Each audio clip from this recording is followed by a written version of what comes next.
Fala galera, aqui é o professor Rafael Medeiros e aqui você vai encontrar muito conteúdo, tá? Dentre eles, vocês vão encontrar muitas resoluções de questões de vários vestibulares do Brasil, inclusive do Enem, tá? Fica com essa resolução aí.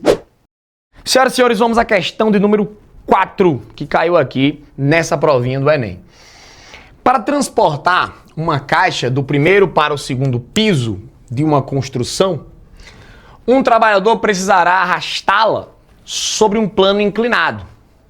O trabalhador, ele começa a arrastar a caixa, vou grifando aqui no texto para chamar a atenção disso depois, ele começa a arrastar a caixa no primeiro piso, exercendo sobre ela uma força de grande intensidade paralela ao seu deslocamento.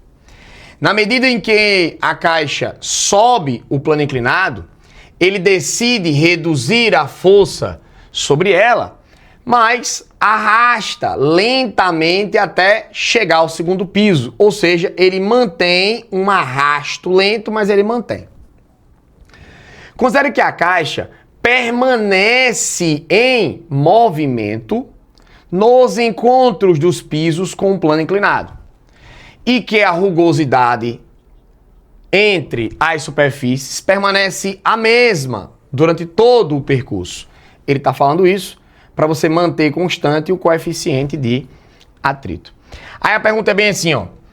O comportamento da força de atrito entre a caixa e o chão no plano inclinado. Esqueça que existe um piso 1 e o piso 2.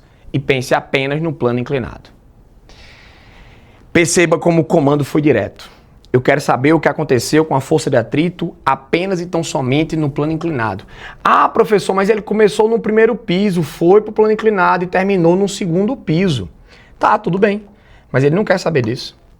Ele só quer saber apenas e tão somente o que aconteceu com a força de atrito durante o deslocamento no próprio plano inclinado. O que é que eu vou saber aqui? Bem, ele vai estar lá puxando isso aqui com uma determinada intensidade de força. Ele fala até numa variação, né? Ele reduz a intensidade durante aqui a subida do plano inclinado, como se não fosse necessária uma força muito grande. Só que eu sei que em oposição ao movimento, a gente tem aqui uma força de atrito. Perceba, como houve uma manutenção do movimento durante todo o processo, ou seja, durante todo o processo a caixa esteve em movimento, estamos falando de uma força de atrito cinético o tempo inteiro. E o que é que vocês lembram do atrito cinético? Diferente do atrito estático, que pode ter variação, o atrito cinético, ele é constante. Ele depende do coeficiente de atrito entre as superfícies e da força normal. Na ocasião, a normal é fixa, o coeficiente de atrito é fixo, então a força de atrito ela se mantém constante durante todo o processo. Afinal, tratava-se de um atrito do tipo cinético. Então, qual o gráfico que eu iria procurar? Eu ia procurar o gráfico em que a força de atrito se manteve a mesma o tempo inteiro. Não é o caso da letra A, não é o caso da letra B. A força de atrito vai ser constante aqui, ó, na letra C. Percebam? A alternativa correta, letra C. Professor, e aquele gráfico que a gente aprende com os professores da força de atrito em função da força aplicada ou do tempo, em que o professor mostra a força de atrito aumentando, depois diminuindo um pouquinho e permanecendo constante. Eu tentei procurar esse gráfico, professor. Pois é, tentou de besta. Por quê? Porque essa fase daqui até aqui é o atrito estático. O atrito cinético é só a fase que o seu professor mostra aqui, ó.